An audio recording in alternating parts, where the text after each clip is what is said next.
Namo Bhagavate Vasudevaya. Om Namo Bhagavate Vasudevaya. Om Namo Bhagavate Vasudevaya. Om Namo Open it on this page. Open it on this verse. Om Namo Bhagavate Vasudevaya. Om Namo Bhagavate Vasudevaya. Srimad Bhagavad-gita, as it is, translation and commentary by His Divine Grace A.C. Bhaktivedanta Swami Prabhupada, chapter 15, text 19. Yo mameva asamurho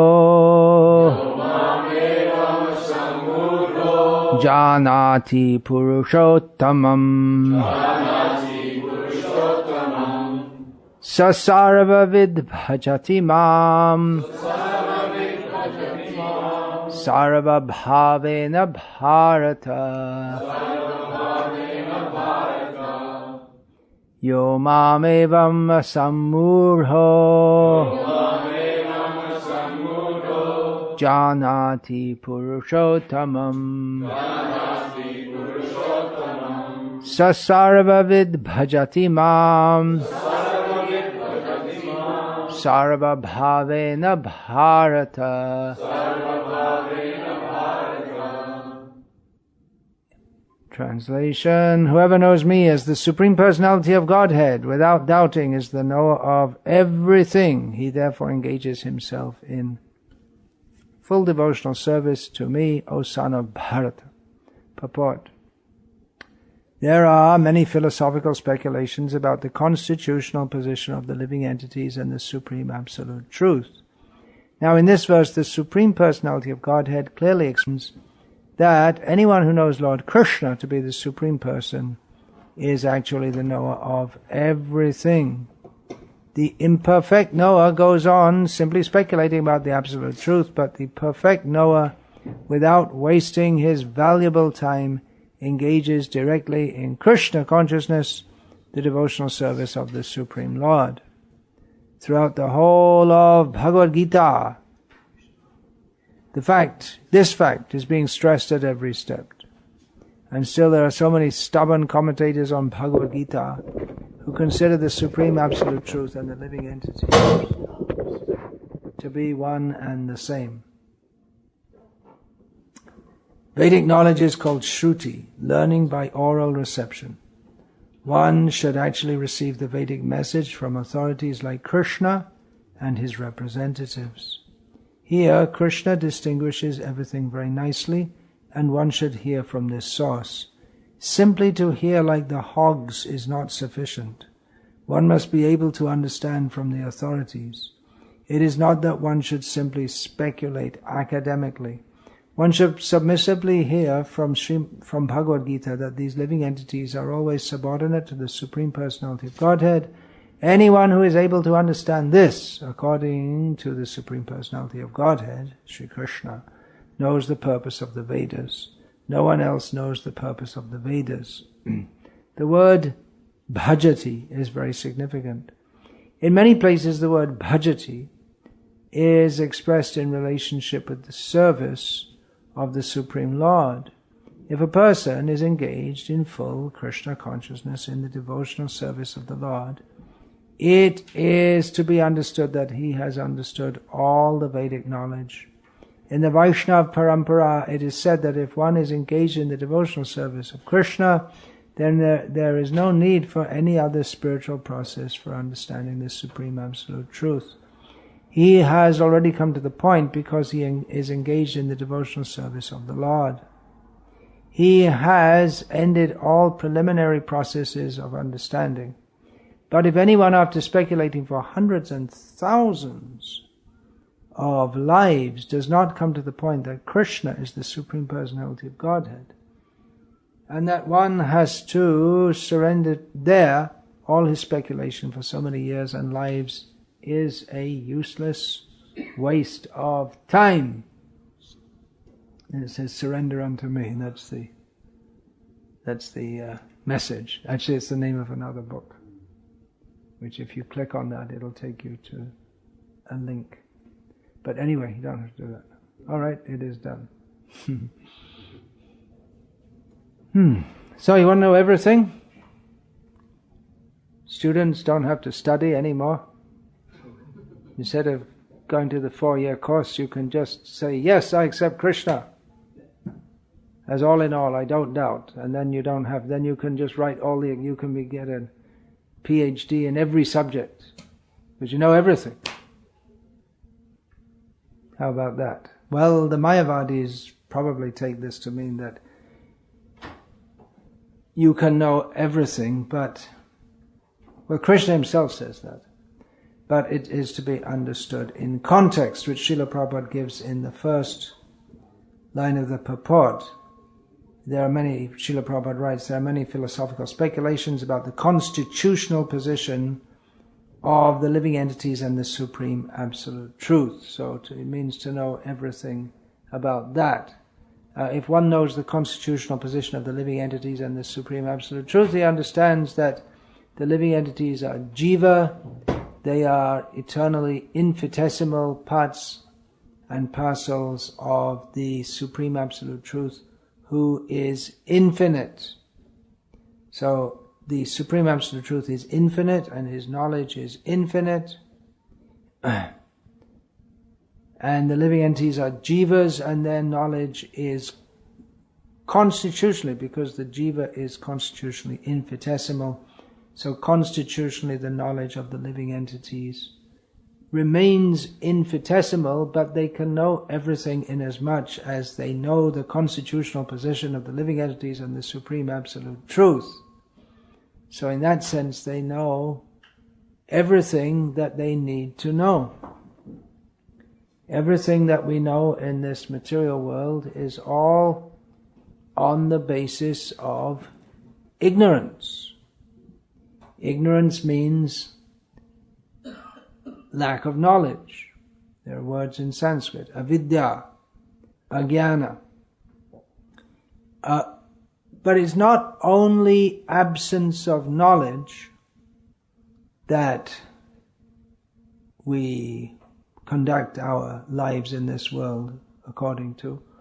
It's not only lack of knowledge, but the problem is that we think we know. Ahankare mattohaya nittai pada pasharya ashattere shatta karimani. One who is due to ahankar, generally translated as egoism, who is insane because of that, forgets nityananda, and therefore takes that which is untrue to be true. So it's not that we're only lacking in knowledge, but this word avidya means not only a lack of knowledge, but to accept that which is not true to be true. And in this way we conduct our existence in this material world. Actually, we hardly conduct it. That's the meaning of ahankar. I'm thinking that I am. Ahankar means what makes I. So what makes me, or what makes I, is in false ego, is the identification with all things which are not me. This body, deha patikalata adishu, atmasainyeshva satsvapi, tesham pramata nidhanam, pashyanapi na pashyati. One takes one's body, the products of the body, namely children, wife, and so on, adishu.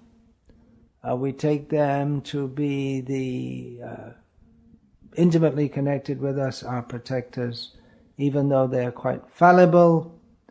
And in this way, we don't see, although we see that they are dying, and we should conclude that we will also die, but we don't see, because we are busy with ahankar, making an identification for ourselves based on, ultimately based on forgetfulness of Krishna, envy of Krishna, But when we know that we are eternal, part and parcel of Krishna, then we become liberated from this ignorance, and we know everything that we have to know about our relationship with Krishna. We don't need to know how many windows are in that college over the road. Is it a college or a school? Or what do they call it? It's a school. Okay. Although a college is a kind of school, but anyway, it's officially designated. In America, they call what we in England call colleges, they call them schools. Anyway. So there's no need to know. You could probably go and count them all, and then you would know. But there wouldn't be much benefit in knowing unless you are, for instance, a window cleaner assigned to clean all the windows and want to make a contract for doing so. But otherwise, for almost every person in the world, there's no use to knowing how many windows are in that school building. And in fact, to amass such kinds of knowledge is another kind of ignorance. The more you amass, the more ignorant you become. We could say that in some ways, Einstein was one of the most ignorant people ever, because he amassed so much information or theories about the nature of matter. Rasaraj Prabhu, our eminent scientist of Bhakti-Vedanta Institute, proposes, or at least he said to me, and I'm sure he said to others, that Einstein was not God realized, but he was matter realized. He had many insights into the nature of matter. But he didn't have the most important understanding, which is that Maya Dhakshena Prakritihi Suyate Sacharacharam Hetunanena Kaunte Jagad Viparivartate. That all this material nature is operating under the supervision of Krishna, moving, non-moving. That's an interesting one for Einstein, and well, relative. More for the quantum theory. Is it moving or not moving? Is it a particle or is it a wave? Well, you tell me. That's quantum theory in a nutshell. I don't know. But it depends on the observer. If the observer thinks it's a particle, it's a particle. If the observer thinks it's a wave, it's a wave. How can it be? Well, ask Einstein. Or don't ask him, ask Niels Bohr, who's already somewhere else, in a different body somewhere. So, everything is going on under the supervision of Krishna. This is spiritual knowledge, by which one can understand. Then one sees everything in focus. One sees a little worm and understands. This is ultimately a spiritual being who is trapped in that body by the ahankar of thinking, I am a worm. Of course, in the worm species, he doesn't sit down and make a philosophy about it.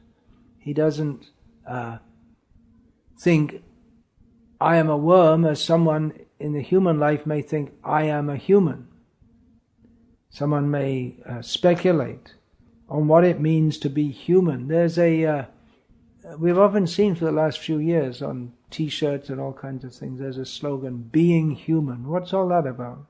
Anyone know? What's the origin? Is it from some movie, or you've seen that? Being human. You must have all seen that. Actor Salman Khan has introduced it. I doubt it. It probably comes from the West, because it's very big. He may have introduced it to India. In India, yeah. Did he make a TV series about that, or what? Yeah. Being human. I suppose from his perspective that means not being Muslim, not being Hindu. We're all humans. Is it? Something like that? Maybe Bollywood, non-sectarianism.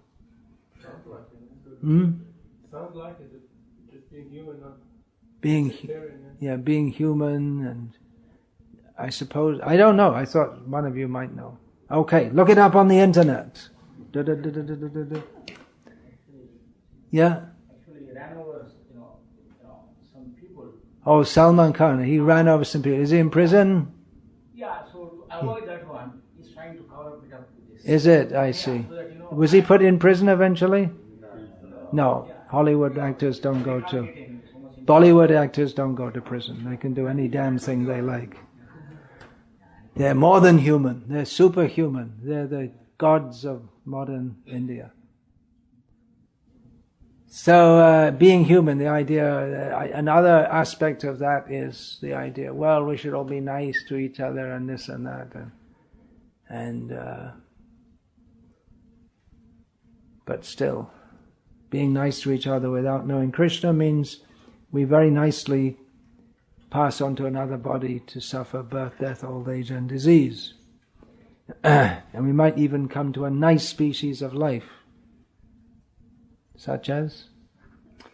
Well, I suppose a deer is more nice than a tiger, although probably it's more practical to be a tiger than a deer, because the tiger eats the deer, not round the other way. But then the deer eats the grass. Jivo jivasya jivanam. Being human. Being human means Nayam deho deha, Vanayam deho deha bhajan riloke, kashtan kaman arhate vidbhujam ye. Tapo divyam putraka yena sattvam shudhed yasmat brahma sokyam tvanantam.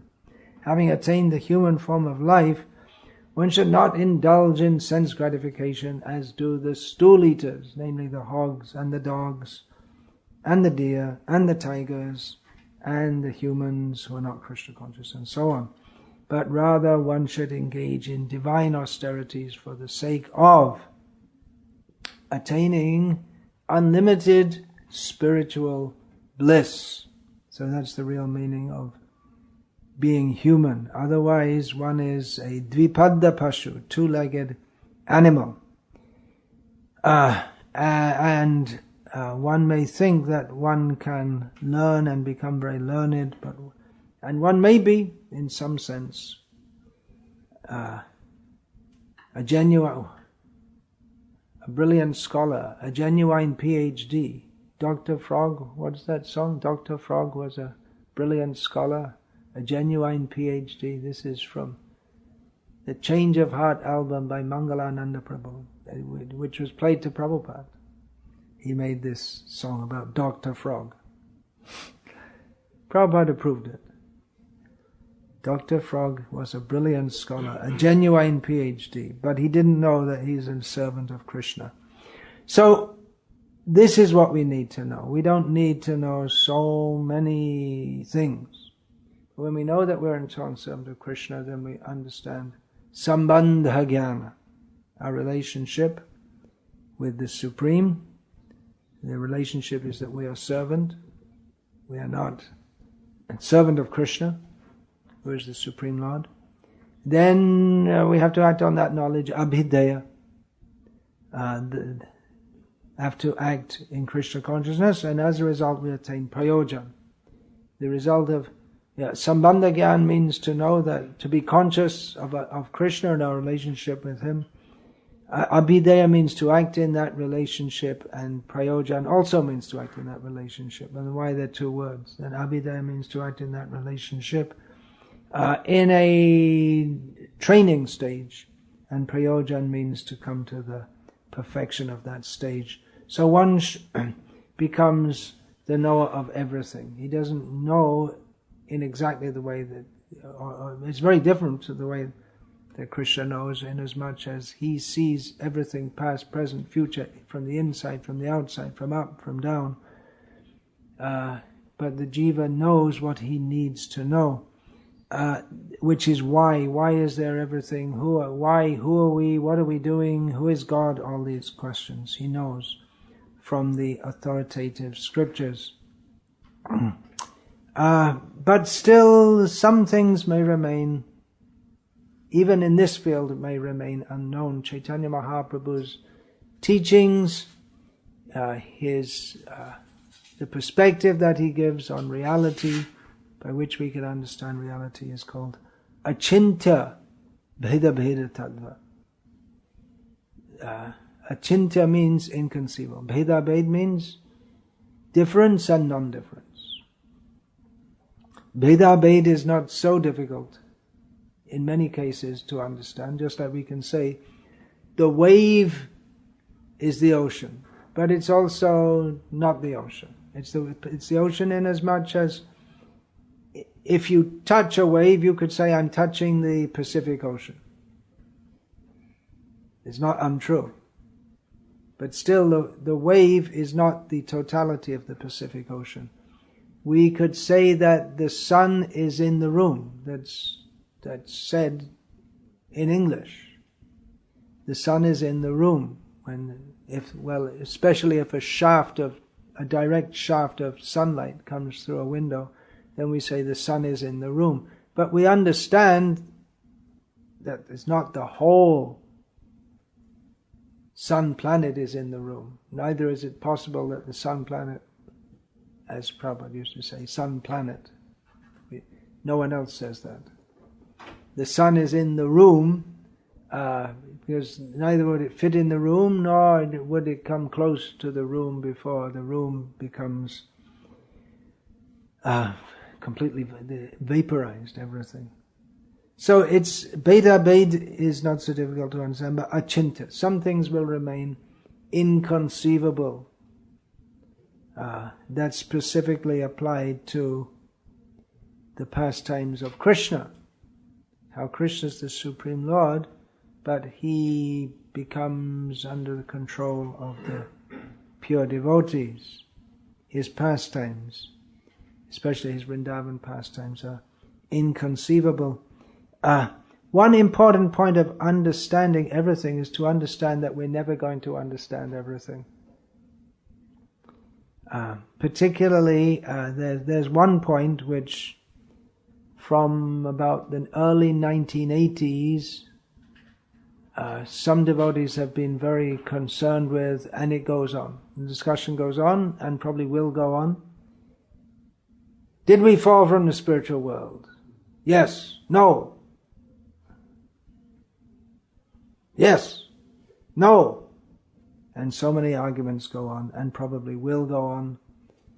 Srila Prabhupada also warned us, as have Ramanuja and even previous acharyas, don't worry about this too much, because it's more important to get out from here. Oh, even previous, even in Buddhism that's also said, which predating Ramanuja said, don't worry about how we got here. Just try to get out. Now we may think, well, it is important to know how we got here, because then you can learn how to get out. If we know the cause, we may want to undo the cause. But the basic cause is given. Krishna bhuli, Krishna bahimokhoya, forgetting Krishna, becoming inimical to Krishna. Then another question may come, well, how come there are so many living beings? They all forgot Krishna? Or if you take it that we fell from the spiritual world, how could so many reject Krishna? Or if you take it that we're just here, well, how so many? We're just here from time immemorial. There's, if we want to come to the platform of anthropocentric, that means man-centered, human reason, then it doesn't seem to make sense that even one jiva in the spiritual world, what to speak of unlimited, would forget Krishna. But it also doesn't seem to make any sense if you take another position that we're just here from time immemorial, millions, billions, trillions, zillions, ananta jivagan, eta brahmanda bhari, ananta jivagan. They're unlimited living beings. And why did Krishna put us in this circumstance? So you may say, well, it's just like that. Krishna didn't put us. We're just there.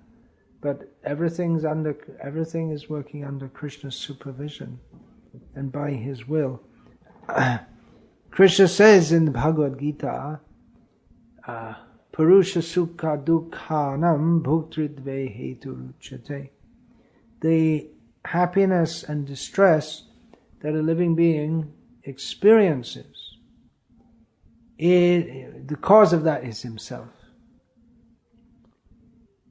So this is something which we may never understand, and part of understanding is to understand that some things we may never understand.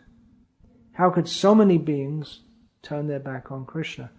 Well, it's really just the same as saying, even how could one living being? Because if one can, then unlimited can. And the answer is misuse of our marginal independence. That's the answer. If we have the independence to forget Krishna, it wouldn't really be independence if we couldn't really do it. Just like someone, this is a pretty mundane analogy, but someone brought my attention recently to a short video clip of the new Prime Ministeress or Prime Minister of the United Kingdom being asked in the House of Commons, would you press the button for the nuclear missiles which would kill 100,000 innocent people? And her immediate answer was yes. She said, there's no use in having a nuclear deterrent if you're not prepared to use it. And she got some some approving hums there. So there's no, in the same way, there's no meaning to our having limited independence or any kind of independence if there's no instance of anyone using it, which presupposes that some will misuse it, and even many may misuse it. Of course, we hear from Sri Chaitanya Charitamrita, even though from our perspective, it may seem to be a huge number of living beings in the universe. From Krishna's point of view, it's just insignificant. Numerically, every jiva is to Krishna significant, but numerically, it's even one universe is just like, as described in Sri Chaitanya Charitamrita, is like one mustard seed in a bag of mustard seeds. If you have a bag of mustard seeds, big sack of mustard seeds, and one falls out, no one notices, no one cares, no one bothers to pick it up. It might grow into a mustard plant, but it's just so small compared to the huge number. In how many mustard seeds? If you have a big sack of mustard seeds, how many would that be? Difficult even to calculate. Maybe, must be more than 1 million, I would think, even in one sack. Just a sack that a strong man could pick up. Say 40. Billion, I would say. It's so small. Yeah, billion? Maybe. That's a British billion. How much is a British billion? 100 million, I think. No, it's 1,000 million. No, I think the British billion used to be 1 million, and the American one is 1,000 million. Anyway, whatever. It's a lot. Maybe they agreed and made it the same, because it would be confusing in the modern world where... I think the American one's the bigger one. Is it? Yeah, the British one's the... No. Otherwise there wouldn't be so many billionaires. It must be 1,000 million. They must have standardized it now.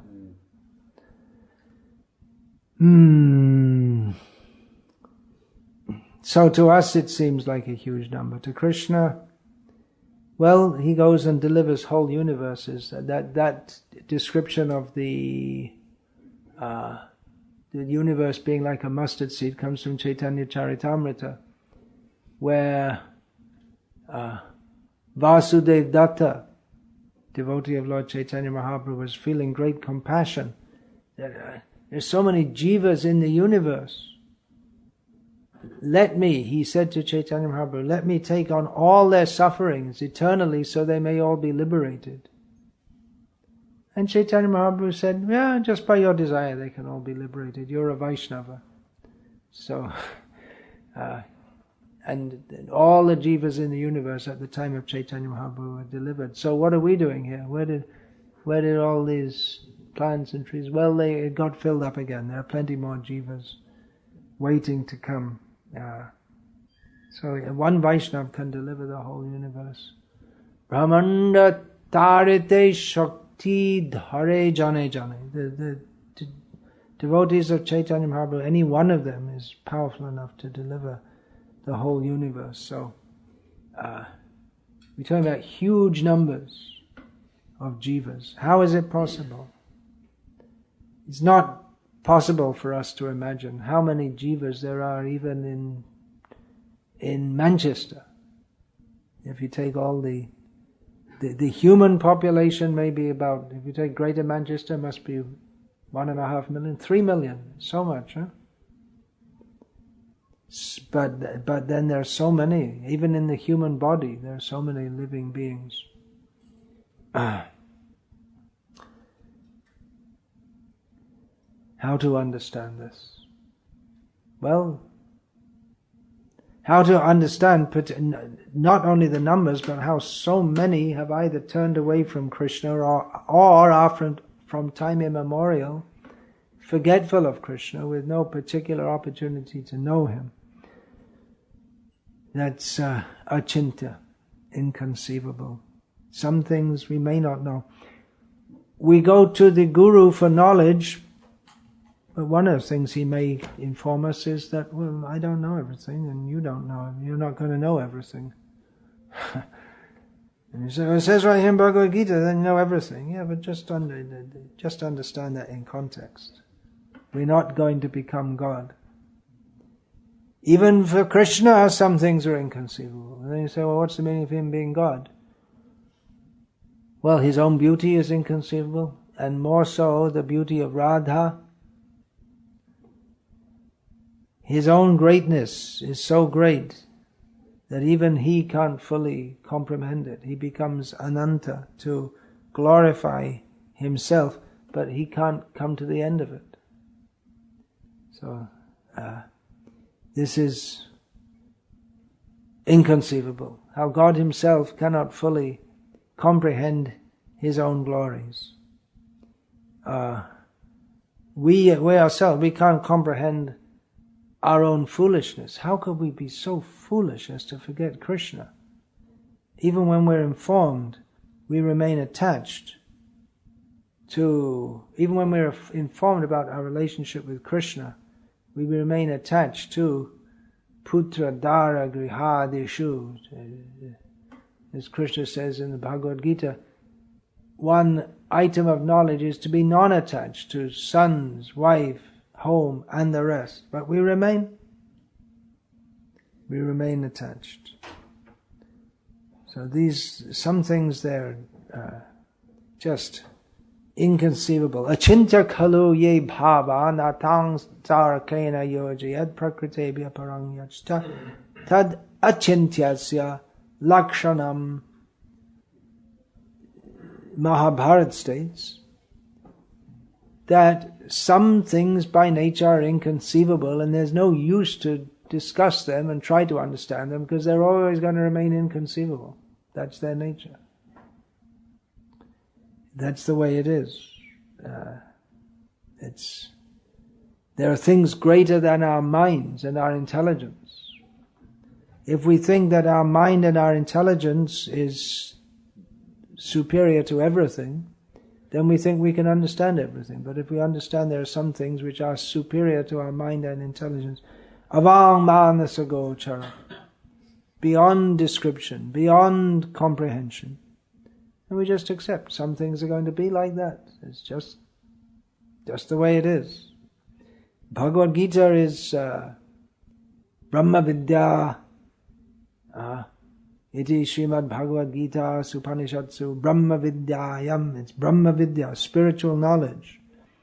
But spiritual knowledge, again, part of that spiritual knowledge is to know that we can't know everything.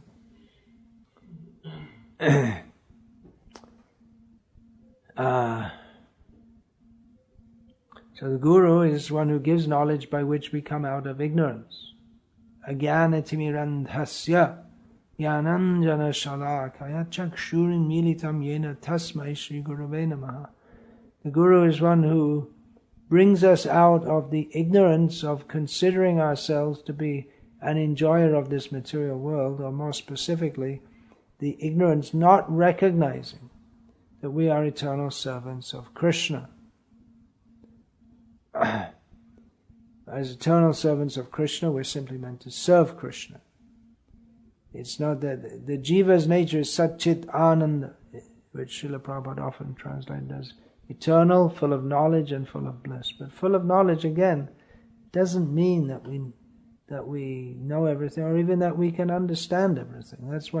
That's one reason why philosophy never comes to a conclusion either in the Western world or the Eastern world or whatever. They talk about Western philosophy, Eastern philosophy, but simply by philosophical endeavors, one can't come to the truth. It seems like one can do. It seems, well, if you sit down and think about it and try to work it out, cognito ergo sum. Yes, I'm cognizant, I think, therefore I exist. Okay, now we can say one thing with surety. I exist. Okay, build up from there. But you build up and build up and build up a whole big philosophy and write big books and become a big philosopher, and others come along after you and say, no, you got it wrong, point out faults in it. Even in the Vedic philosophy, accepting the Vedas, there are widely divergent interpretations of the message of the Vedas. The Mimamsakas say that, well, the Vedas tell us to perform yajna so we can enjoy in this life and the next life. That's what it says. But what about all this Upanishads, which tells us that material life is simply miserable, we should try to get liberated? That's just for those useless people. That's the real message of the Vedas is to enjoy life. It's obvious. That's only at the end when some people got frustrated. It's called Vedanta. They got frustrated, then they made the Upanishads. That's just for useless people. That's Mimamsaka, they think. And Vedanta. Then you come to Vedanta, Atato Brahma Jignasa. Now we should inquire into the nature of Brahman. What is Brahman? Janmadhyasya yataha. That from which comes everything, that in which everything exists, that in which everything ends. Okay, all the Vedantists, they all agree on that. Itaba imani bhutani jayante. Yena jatani jivante. Yat prayatyapi samvishanti. That's Brahman. Tad vijigyasasva. Tad Brahma. So they all agree. That's Brahman. Then what is the nature of Brahman? Then there's big split. Personal, impersonal. Big split. So, how to know? How to know? Then the conclusion is Mahajano yena gata sapanta. One should follow a great personality. But then the different people elect different Mahajanas. Our Mahajana is Hiranyakashipu.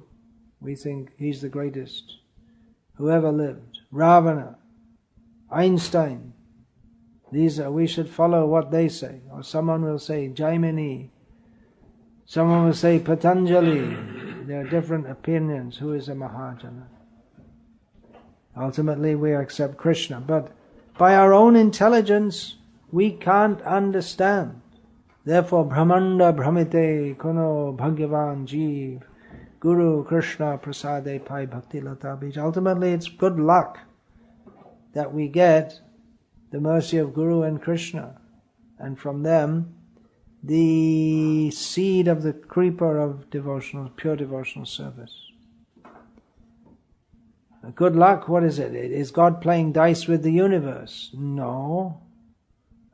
One can receive that good luck if one has a good mentality. But again, it's only we who are saying that. Someone else will say something. These people, they're devotees. Let them be devotees of Krishna. It's good for them. maybe after many lifetimes of doing bhakti, they'll come to realize that actually they're also God. That's what the Mayavadis say. Bhakti, yes, bhakti is very good. You do bhakti. Yes, chant the names. Very good, very good. You do it. That's good for you. Yeah, encourage them. They're like children. You have to encourage them. And we are more intelligent. We know that this bhakti, it's just for people on a lower level. And when you come to a higher level, you understand that. Soham, I am that. Shivoham, I am Shiva. I am God. They're convinced. How can you know? How can you know what is correct? Not simply by philosophizing. One has to have the good luck to get to the right point. Or some may say there is no coming to the right point, and others will say there's no point anyway because when you die everything's finished. Bhasmi bhutasya dehasya king puna agamano bhavet. Body gets burned, it's finished. So just enjoy yourself while you can. That's their philosophy. All kinds of different philosophies. Anyway, without getting bewildered by all this and thinking, oh really? Oh, I didn't think about that. Oh, well, maybe Krishna consciousness isn't true. Maybe I should just go and enjoy myself. Wait a minute, we are enjoying, aren't we? Chanting Hare Krishna. Ultimately, everyone seeks happiness. So, people find it in different ways. Anyway, philosophy is required, but experience has to be there. Pratyakshavāgamam dharmyam susukam kartam avyayam. Ultimately, one has to experience the bliss of Krishna consciousness. Someone say, well, we experience the bliss of impersonal Brahman. Yeah. If that's what you like. Very difficult to attain, and once attained, it's not very enlivening compared to the pastimes of Krishna or the service of Krishna. So Guru clarifies everything, including clarifying that one point is that we can't understand everything. And there's one, the whole point of philosophy, of course Srila Prabhupada always presented Krishna consciousness in a very philosophical manner. But then he would also quote verses, says the Upanishads, that's the Jnana Kanda of the Vedas, the section giving knowledge, but that also, there also, Avang Manasa Gochara, the Supreme is beyond the scope of description or of our mental endeavors. Nayamatma pravachanena labhyo na medhaya na bahurna shrutena. It's not possible to understand the self and God simply by discussions, simply by study, not even from the Shastras or by our intelligence, when He reveals Himself. When the truth reveals, Tamayavasha Rinute Tena Labhyas. When He Himself reveals Himself, then we can understand. So there may be a misunderstanding that we can understand everything. Certainly Srila Prabhupada made everything very clear for us, and that was personally for me, and I'm sure for many, many others, it was a great relief to come to Srila Prabhupada and get everything clear. Isn't it, when you hear so many people speculating in some ways? And Umapati Swami, he made a very good point. He said he was into Buddhism. This is 1966, it must have been. And Buddhists say that, see if I can remember all this. You can't say it is, and you also can't say it isn't. And you can't say it both is and isn't, nor can you say that it is not, nor that it is not. And he was thinking about this. You only heard Prabhupada say, Krishna is the Supreme Personality of Godhead. Oh, whew, thank you. Then he became Prabhupada's disciple. Instead of trying to understand, or even in Buddhism, you're not even meant to understand it. The endeavor to understand it is also an obstacle. But Prabhupada came and said, oh, Krishna is this, oh yes, Wali, Bhakta Wali. No, yes, that makes sense, yes. So Prabhupada made it very clear. But one of the things to make clear is that some things will remain beyond the scope of our understanding. Very clear. We are not the body. The body is temporary. I am eternal. I'm going from body to body to body. I'm suffering in this material world. All this is very clear. I'm not the controller. I am controlled. There are higher powers. There are higher forces that control me. I don't choose to die. I didn't choose to be born in this body. I don't choose what the weather is going to be like today. I'm controlled, which means that there's a controller. That is God. God is all good. God is all love. God is Krishna. So all these things, very clear, very easy to understand, very straightforward. It's easy to understand unless we're rascals completely. So Prabhupada made it very clear. At the same time, part of making it clear is to make it clear that we can't understand everything. And the whole point of this class, I'm saying again and again, we can't understand everything. Krishna says we can't understand everything. That's the verse I chose to speak on today. We should understand what it means for the jiva to understand everything. It means to understand everything within his capacity and what he needs to understand and what is suitable for him to understand. Okay, the class is supposed to finish at 9. I'll finish now. And Hare Krishna, I'll continue. Plan to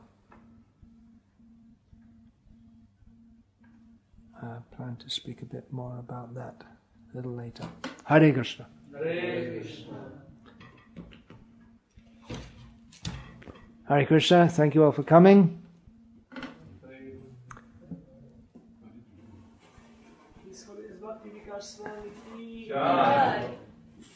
Recently in America, I was given some cards to distribute about Bhakti Vikasa Swami radio. Some of you may be aware of this, others not. If you have access to FM radio, it's in the smartphone, an iPhone, is it? FM radio? Yeah. So if you're not aware of it, you can take a little card, and 24 hours a day broadcasting from Houston, United States, in English and Hindi. So if anyone would like a card and like to listen to this or give it to someone else, you can take it. If you'd like to take a few to distribute to others, you can do so also. Undo that.